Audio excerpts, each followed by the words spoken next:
All right, good morning. This is Don Hines, Legislative Co-Chair, and I want to welcome everyone to our meeting today. Those of you that have pre-registered, you have packets, and in that packet you have a blue sheet which has the legislative program on it. So you might want to be getting that out as we prepare to start. One of your first slides will be the 2021 KRTA legislative priorities. Now, we're only going to talk about the four major ones today, and that would be that the General Assembly fully fund the TRS annuity, that they fully fund the Medical Trust Fund, that they maintain our benefit as a defined benefit, and that there be no changes to the board structure. Our first important step would be to have the General Assembly fully fund the TRS annuity fund. And that's the fund that our checks come out of every month. If the legislature properly and routinely makes its actuarial contribution to TRS as required by law, the solvency of the retirement system will improve and eventually be fully funded. Now, everyone needs to realize that this fully funding is not something that takes place in just a couple of years. This is something that's expected to happen over a 30-year plan. TRS actuary has stated that as long as full funding continues from the state, there will be sufficient money to pay all of the promises out that have been made to retired teachers. Our second fund is the Medical Trust Fund, and we have had issues with this in the past. This fund was basically moving toward fully funding with the passage of House Bill 540 in the 2010 legislative session. In that legislative session, we set up a shared responsibility program, and retired teachers, working teachers, and local school boards, along with the state, all agreed to make contributions into this. The most significant contributions made to that program are from working teachers and school boards, although the state does pay something, and anyone who is retired and not yet to the age of 65 will pay the Medicare equivalent into that program. Remember, one of the major reasons that it is so important right now that the legislature fully fund this, we are in the group that has been identified as the most vulnerable to the coronavirus. And so it's critical that we get this money into the budget. The next is to maintain the defined benefit system. It is not structurally deficient, as you've heard. If you fund the actuarial contributions, the retirement system is the most taxpayer-efficient way of providing a dignified retirement for teachers. The investment income funds approximately 70% of the retirement benefits that are paid out to retired teachers. Taxpayers are only paying about a quarter of the benefit payouts. Any plan other than a defined benefit plan is unacceptable. Remember, there is no Social Security backstop for 96% of retired teachers. The fourth point is the structure of the TRS board should not change. There's no need to change that board. The structure of the board is nationally recognized as a leader across the country.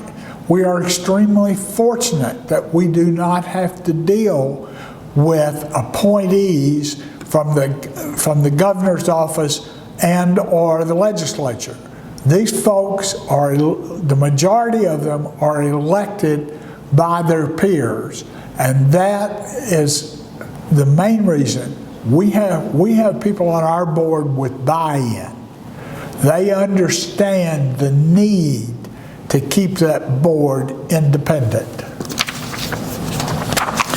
Now, we have on our next slide, which is titled Teach Frankfort to Pay Their Debts, we have a website for you. And on that website, you're going to see messaging, facts, research cycles, research articles, podcasts, white paper briefs with our priorities, and a video library. So if you need any of that information, it's readily available. Now, let's talk about critical messaging tips. Don't let our opponents frame the debate. Watch your local media. Listen to your local radio station, especially if any of your local media is carrying, quote, facts or information from the Bluegrass Institute. We can get you the real facts to rebut this. So you just need to call Tim, tell him what you have heard, what's being circulated. And if it continues, we have, among our other new tools, the opportunity to pinpoint some social media responses into your area to help further clarify this. So please don't hesitate to get in contact with somebody to get you the correct facts. Also, we want to answer any and all attacks, but we want to frame them with real facts. Do not hesitate again to call Tim and get the real information. And after you get the real information, make sure it gets disseminated and that could either be by local, if you want to do letters to the editor, or just letters directly to legislators that you have heard about this information being distributed in your area, and you want to make sure that it gets out, that the proper information gets out. In our world today, unfortunately, it is important for me to say, be polite and civil to those that you're working with. And it's tragic from my point of view that we would even have to bring that point up, but it is necessary. We want you to contact all of the local candidates for a position. Even though they may be someone that you think does not support our position, we cannot afford to show favoritism. That's not what we're about. We're about working with all legislators to get the information to them. If you don't have an opportunity to meet directly with legislators, or if you don't have an opportunity to Zoom with them, send them a letter. In that letter, put the questions that are burning for your group and ask them to give you a written response. We would especially like that you keep any written responses you have just in case someone forgets what they thought they said.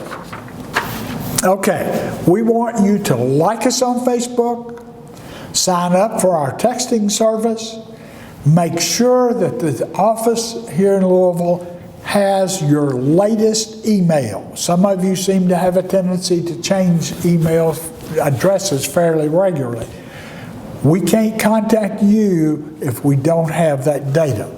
To do any update, call the number on your screen. All right, finally, we want you to vote. The election this fall is going to be November the 3rd. We need you to get there. Now, we want you to make sure that you check on all the members of your local district, especially those with mobility issues.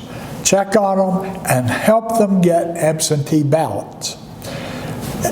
Make sure that anybody who needs an absentee ballot gets one.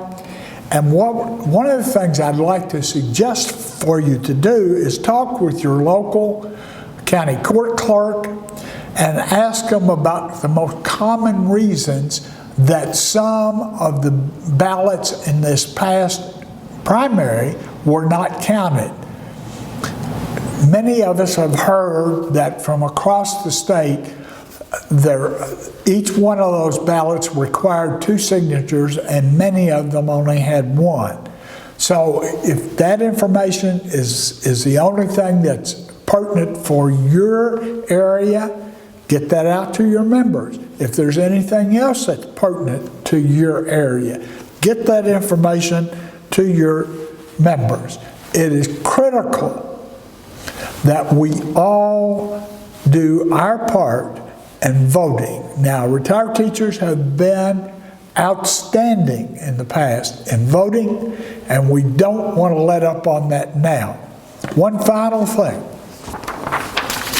If you have not filled out your census form, fill it out and get it in. The information that's contained there is critical to the financial well-being of the state of Kentucky. And, you know, folks, don't forget that. Thank you for your time so much, and I hope you have a great year.